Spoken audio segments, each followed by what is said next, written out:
자, 만나서 반갑습니다, 여러분. 오늘은 몽골 원에 맞서면 세계와 만나다를 배우도록 하겠습니다. 교과서 52페이지를 펼쳐주시면 되겠습니다. 자, 오늘 주제로 공부하면은 몽골의 침략 이후 고려의 정치 사회 변화 과정을 파악할 수 있어야 합니다. 이게 무슨 소리냐? 몽골의 침략 과정 속에서 이 고려의 정치와 사회가 크게 변화를 맞이하게 됩니다.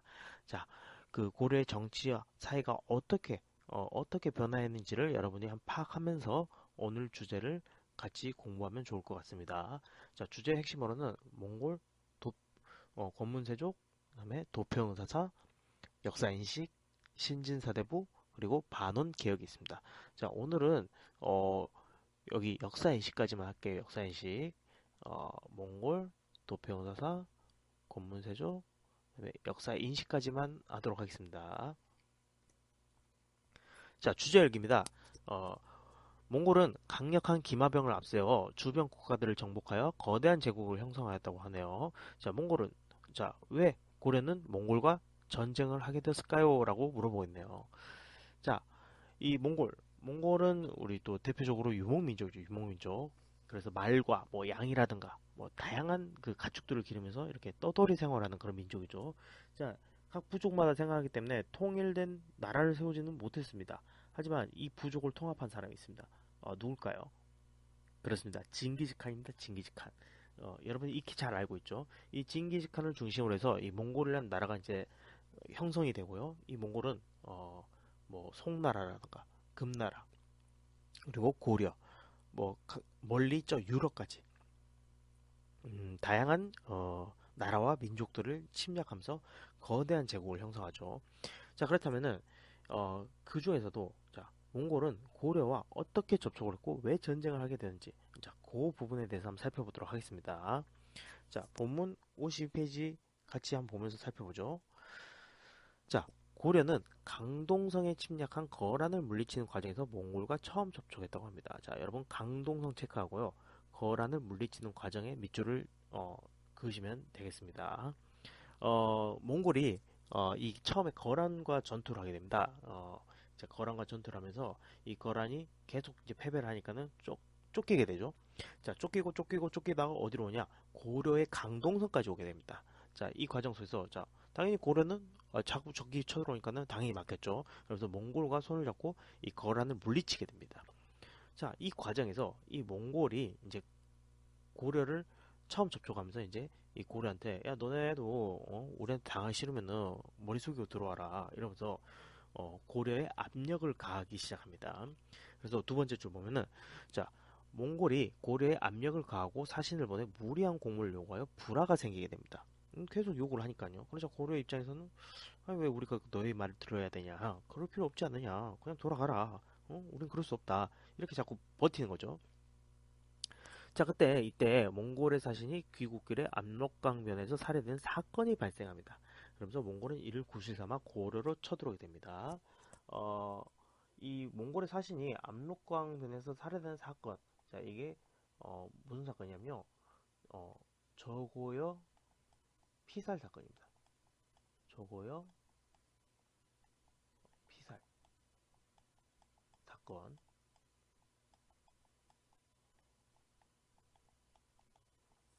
몽골 사신인 저고요가 죽었다는 소리죠. 자, 이 사건을 구실로 해서 몽골이 고려에 침략을 해옵니다. 자, 당시 집권자였던 최후는 수도를 강화도로 옮겨 끝까지 항전할 것을 선언하면서 본격적인 고려와 몽골 간의 전쟁이 시작된 것입니다. 자, 우리 교과서 52페이지 한번 그 밑에 본문 한번 봅시다. 자, 고려는 몽골의 침략에 어떻게 맞서 싸웠을까입니다. 자, 고려는 몽골의 침략에 맞서 어마어마한 숫자죠. 약 30년간 항쟁을 했다고 하죠. 자, 그 중에서 대표적인 전투가 몇 개 있습니다. 먼저 처인성 체크해야겠죠? 처인성에서 김윤호가 부공민을 이끌고 몽골의 장수 살리타를 사살하는 처인성 전투가 있었고요. 처인성 전투. 그 다음에 똑같습니다. 김효도가 충주성에서 노비들을 이끌고 몽골에 정하여 싸우는 사건이 있습니다. 이거는 이제 충주성 전투죠.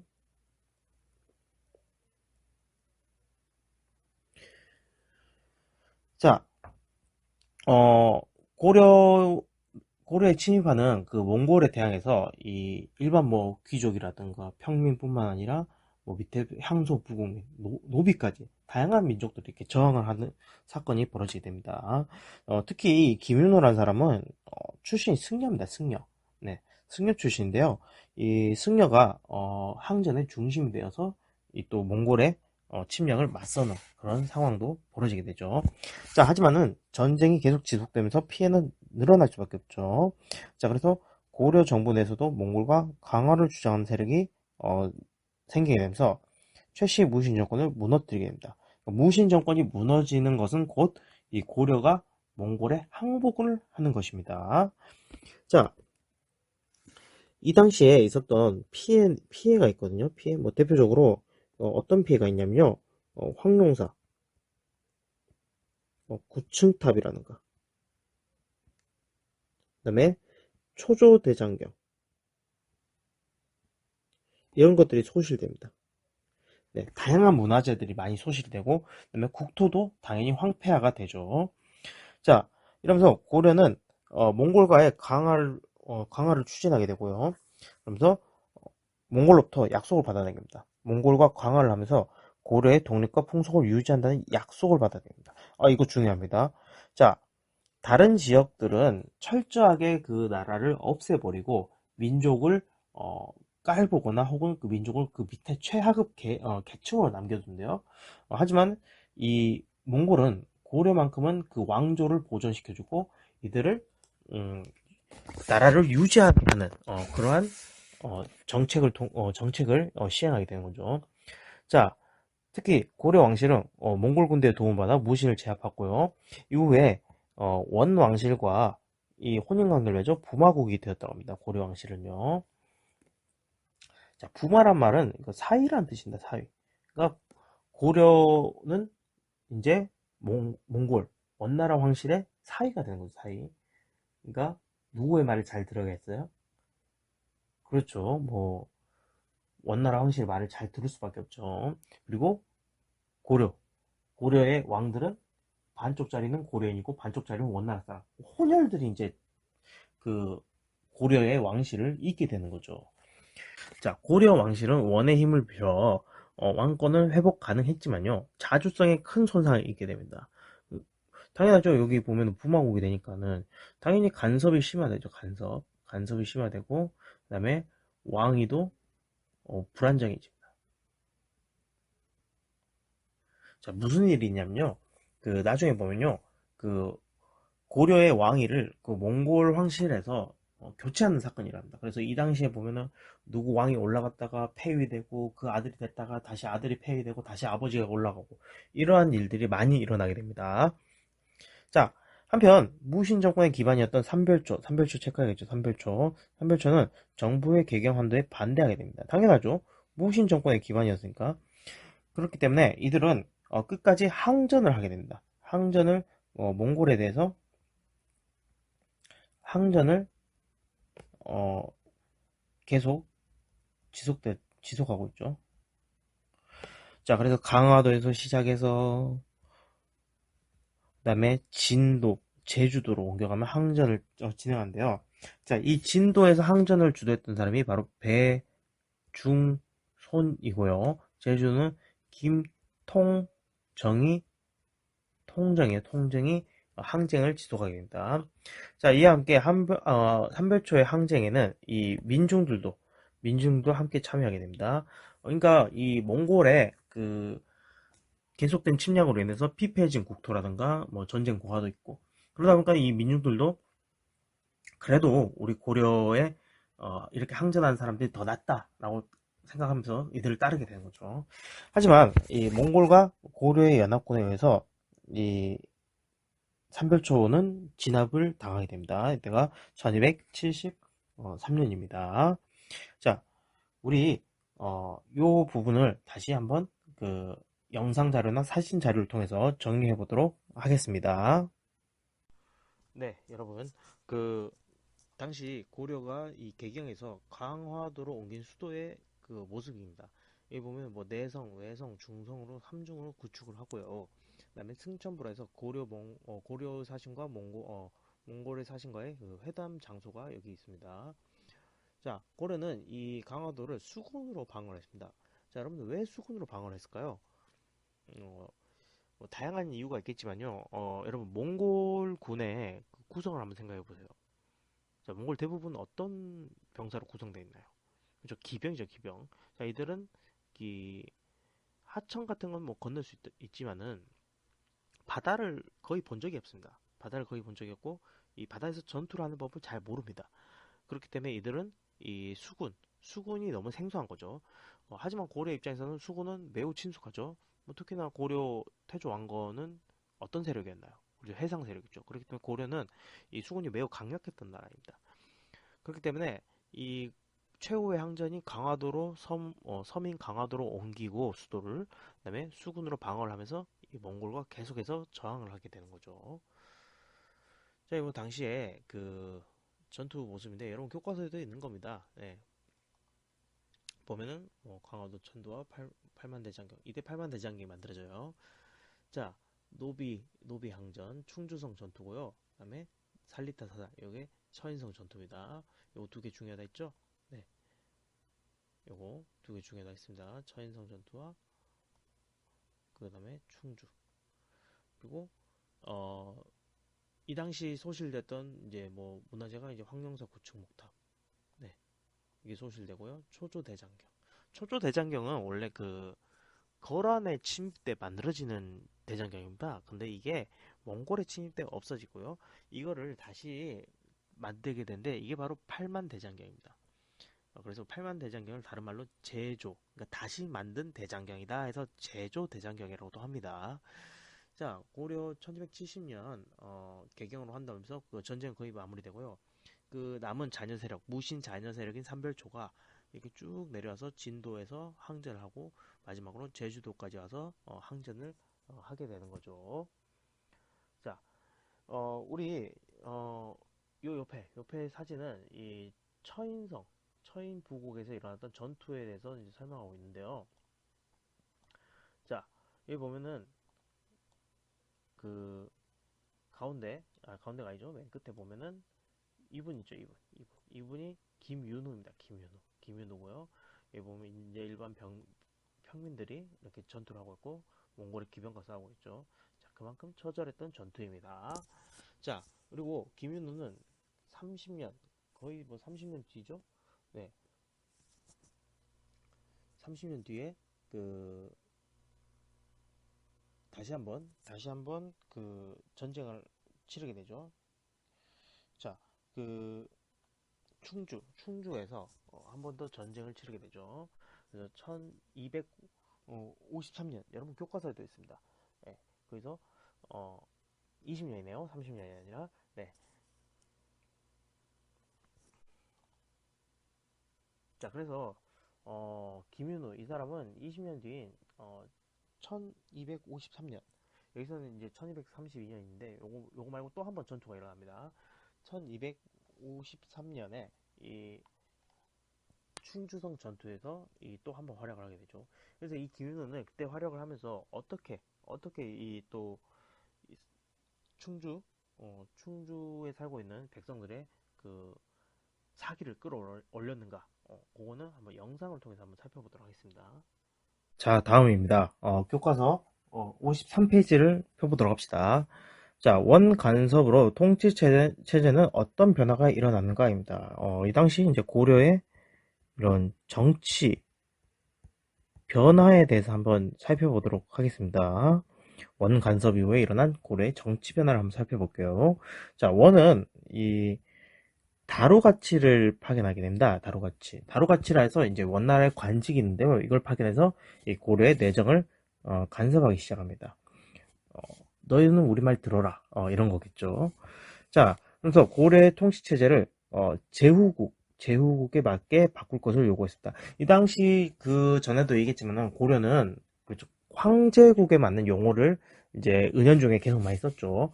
자, 그런데 이제는 너희는 이제 우리의 부마국, 원의 부마국이기 때문에 제후에 맞는 그 용어를 써라 라고 이제 강요를 받습니다. 자, 그 용어가 어디 있냐면 바로 우리 교과서 오른쪽에 있죠.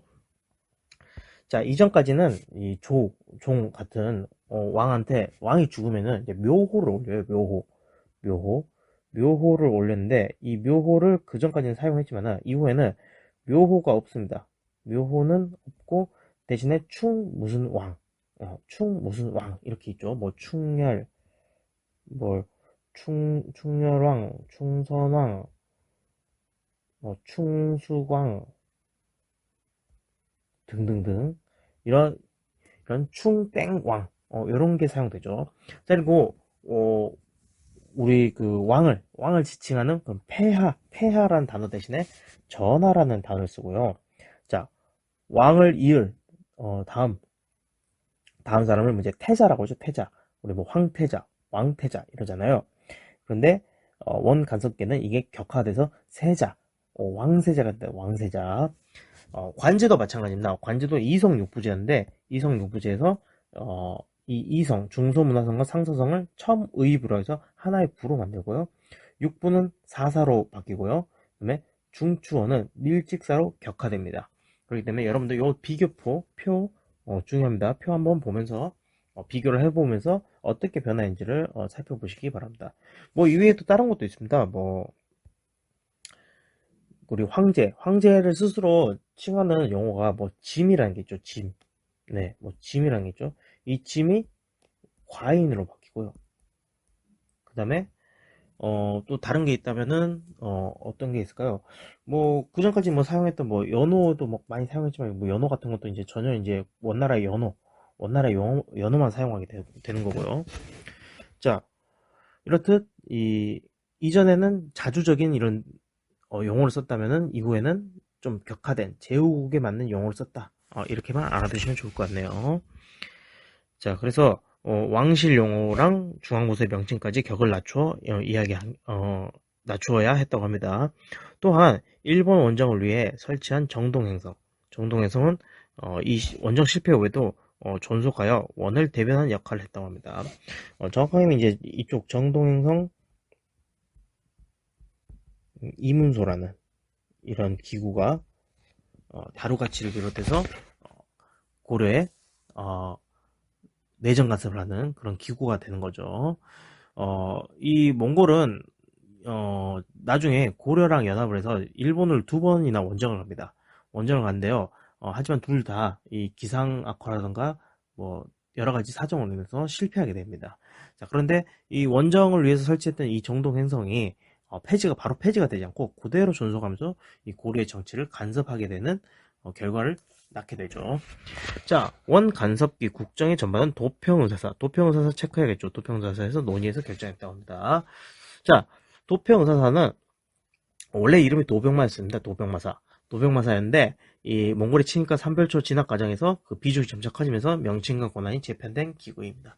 그래서 도평의사사 고려 전기에는 뭐 도병마사, 뭐 식목도가, 뭐 중소문화성 이런 기구가 중요했다면은 이 후기에는 도평의사사, 도평의사사가 중요했다. 요거 체크해 두시면 좋을 것 같네요. 자, 한편 왕자 시절 원에 머무르다 왕에 오른 고려 왕들. 자, 왕자 시절엔 주로 원에 머무르다가 왕에 오른 고려 왕들은 국내 기반이 취약합니다. 그렇기 때문에 주로 소수의 측근 세력의 정치를 운영합니다.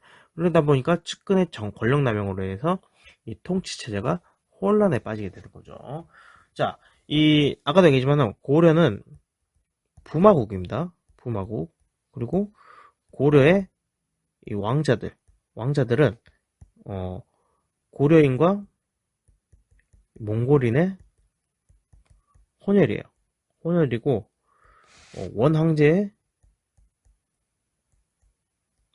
외손자예요. 외손자.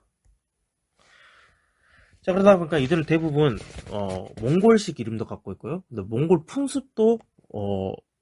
풍습으로 자라났고요. 그렇기 때문에 고려랑은 좀 약간 동떨어진 삶을 살고 있죠. 그러다 보니까 이들이 거기서 계속 살다 보니까 어느 날 갑자기 야, 너 정치하러 가라 해갖고 정치하러 갔어요. 기반이 없죠. 기반이 없기 때문에 당연히 원나라에서 어울려 지냈던 애들 몇 명이랑 그다음에 그런 사람들 중심으로 이 정치를 하다 보니까 당연히 이 통치 체제가 안정이 될 수가 없죠. 뭔가 견제한 세력이 있어야 되는데 견제한 세력은 또 없고, 특히나 이 측근들이 계속 뭐라 해도 왕이 계속 감싸두고, 아 왜 그러냐, 우리 애들인데 이러면서 감싸고 있으니까는, 그렇기 때문에 고려의 후기로 갈수록 통치 체제는 더욱더 크게 악화되는 현상을 보이게 되는 것입니다. 자,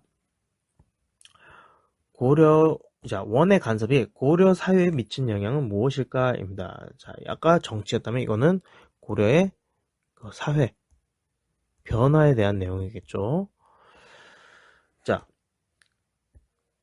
고려는 일본 원정에 동원되어 군사는 물론 선박과 군량을 조달해야 됐다고 합니다.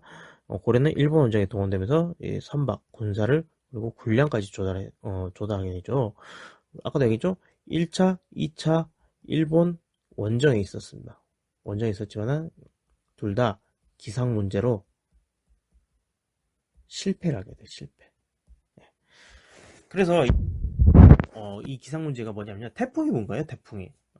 태풍이 불다 보니까는 뭐 제대로 상륙도 하지 못하고 일본과 제대로 싸우지도 못하고 이렇게 끝나게 되는 거죠. 그래서 당시 일본에서는 이 태풍이 신이 보낸 이 바람이다 해서 가미카제라고 해요. 가미카제. 네. 그래서 가미카제라고 불렀는데, 이게 나중에 보면 우리 이제 근현대사에도 한번 배울 겁니다. 가미카제를. 이때 이렇게 불렀다. 신의 바람, 가미카제. 뭐 이렇게만 알아두시면 되겠습니다. 자, 또한 수많은 사람이 공료 체크해야겠죠. 공료와 황간으로 끌려가고요. 그 다음에 매 공급을 위해 응방을 설치했습니다. 응방. 다양한 걸 요구했어요. 사람이라든가 물자라든가 다양한 걸 많이 요구합니다. 자, 한편 원과 교류하는 과정에서 고려에는 변발과 소주 등의 몽골풍이 전해지게 됩니다. 변발을 하면은 우리 그 보면은 앞에 머리 싹 다 밀어버리고 뒤에 머리 닦는 거 있죠. 예, 그런 거라든가 소주.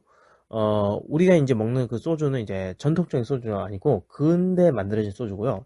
이제 전통적인 소주가 따로 있습니다. 네, 그 소주가 이 당시 몽골에서 이렇게 들어온 겁니다. 뭐 이외에도 어떤 게 있냐면요. 뭐 족두리라든가 뭐 연지, 우리 그 여자들 결혼하면 연지 곤지 찍는다 하죠. 연지 곤지 그거라던가 뭐 위에도 뭐 임금님은 뭐 수라상 뭐 이런 것들 뭐 그리고 만두도 들어오죠. 만두 이때 만두 이런 것도 들어오고요. 뭐 다양한 것들이 있습니다. 여러분들 한번 찾아보시면은 아 이게 진짜 우리 전통이 아니라 옛날 고려 시대 때 몽골에서 들어온 거였구나 하면서 깜짝 놀랄 만한 것들이 좀 몇 개가 있습니다. 이런 것들이 있습니다. 한편 원에는 고려 양이 유행했다고요. 고려. 몽골에서 들어온 수입 문화도 있었지만 우리가 수출한 문화도 있습니다. 그걸 고려 양이라 하는데요. 뭐 고려의 복식, 뭔가 우리 한복이죠. 우리 전통 한복이라든가 음식. 우리의 음식이라면은 뭐 쌈 싸먹는 그런 문화 있죠. 쌈 문화라든가 뭐 아니면은 이 고려에서 유행했던 뭐 음식들 이런 것들이 또 유행하고 뭐 고려 자기, 청자 이런 것들도 많이 유행하게 됩니다. 그래서 몽골풍과 고려양 요거는 중요합니다. 왜 그러냐면은 이 당시에 고려와 몽골 간의 교류가 그만큼 활발했다는 것을 보여주는 증거이기 때문이죠. 자, 고려는 원가섭기에 원의 세력에 등에 업고 출세한 권문세족이 등장해요. 권문세족 체크합니다. 중요합니다. 중요해요. 많이 등장하는 세력이죠. 고려 초기에는 호족과 문벌, 그리고 중기에는 무신이 있었다면 고려 후기에는 권문세족이 있었습니다. 권문세족. 자, 이 권문세족은 고려의 핵심 기구죠. 도평사사, 그리고 정방, 여기 인사를 담당했죠. 정방이. 그리고 불법적인 토지와 노비를 늘리는 그런 행위를 합니다. 그러면서 농장을 확대합니다. 선생님 지난 시간에 얘기했지만은 불법적으로 토지와 노비를 늘려나간다. 대농장을 형성한다. 그럼 당연히 국가의 세수가 떨어지겠죠. 오늘 농민도 몰락하기도. 당연히 나라가 어떻게 되겠어요? 나라가 몰락하기 시작한 겁니다. 그래서 이 농민의 몰락은 결국 국가 재정의 위기를 가져오고 결국은 이 고려의 이런 위기를 초래하게 되는 거죠. 초래하게 되는 거죠. 자, 그래서 고려에서는 농민의 몰락을 막기 위해서 여러 차례 개혁을 실시하게 됩니다. 여러 차례 개혁. 이 당시에 있었던 뭐 충선왕이라든가 뭐 충수왕이라든가 그다음에 충모왕이라든가 이런 왕들이 이 정치 개혁을 통해서 정치개혁을 주도하게 되는데요. 이걸 통해서 이 고려의 그런 상황을 개선시키려고 노력을 했죠. 하지만 이 개선 노력 어떻게 됐을까요? 그렇습니다. 이 원과 결탁한 권문세조. 그러니까 이들의 개혁 대상이 원과 결탁한 권문세족이에요. 그러니까 원나라가 뒤에 받쳐주고 있으니까는 당연히 쉽게 건드릴 수가 없는 거예요. 그렇기 때문에 성과를 거두기 매우 힘들었다고 합니다. 그러니까 큰 성과는 없었다라고 보시면 되겠습니다. 자, 한편 이 시기에는 역사인식의 변화가 일어납니다. 역사인식. 자, 우리의 역사 시작을 단군 조선으로 설정하고요. 민족적 자주의식을 강조합니다. 그래서 대표적으로 삼국유사, 그다음에 제왕 옹기가 편찬되는 그런 시기입니다. 자, 그 이전까지 우리 그 무신 집권만 하더라도 어떤 사건이 있었습니까? 뭐 이 당시 보면은 그 무신 집권기에 뭐 신라 부흥도 있었고, 뭐 백제 부흥, 심지어는 고려의 나라에서 고구려 부흥 이야기도 있었죠. 근데 요게 그 이전까지 존재했다면 원간섭기, 원간섭기를 거치면서 이제는 민족적 자주식이 성장하게 됩니다. 그러면서 이런 부흥운동은 사라지고, 야, 우리 역사가 유구하다, 우리 역사 정말 대단하다, 이러한 이 민족적 자주의식을 강조한 그런 서적들이 많이 편찬됩니다. 특히나 이 우리나라의 시조를 이제는 단군조선으로 설정하면서 우리의 역사가 중국의 역사와 동등하다, 그리고 그만큼 어, 대단하다, 이런 걸 강조하게 되는 거죠. 자, 이 당시 그 몽골 제국 영토인데요. 어마어마하죠. 이거 보면은 이쪽 뭐 중국도 차지하고 있고, 이런 몽골 초원지에도 차지하고 있고, 뭐 이쪽 중동, 그다음에 유럽 근처. 자, 이러한 넓은 땅덩어리를 누가 연결했냐? 바로 이 몽골이라는 나라가 연결했습니다. 몽골. 그렇기 때문에 이 고려는 이 몽골이 추구하는 동서교역에 참여할 수 있게 된 거죠. 자, 원건섭계 이 동서교역망이 안정되면서 교육이 활발하게 진행됩니다. 자, 이 여기 보면 역참이라고 있죠. 역참. 이게 뭐냐면은 이제 그 여행이라든가 혹은 뭐 사신이라든가 뭐 일 때문에 가는 사람들을 위해서 만들어 놓은 중요 지점을 만들어 놓은 뭐 이제 뭐 터미널 같은 뭐 이제 여관 이런 거 모든 걸 이제 다 합한 기능을 한대요.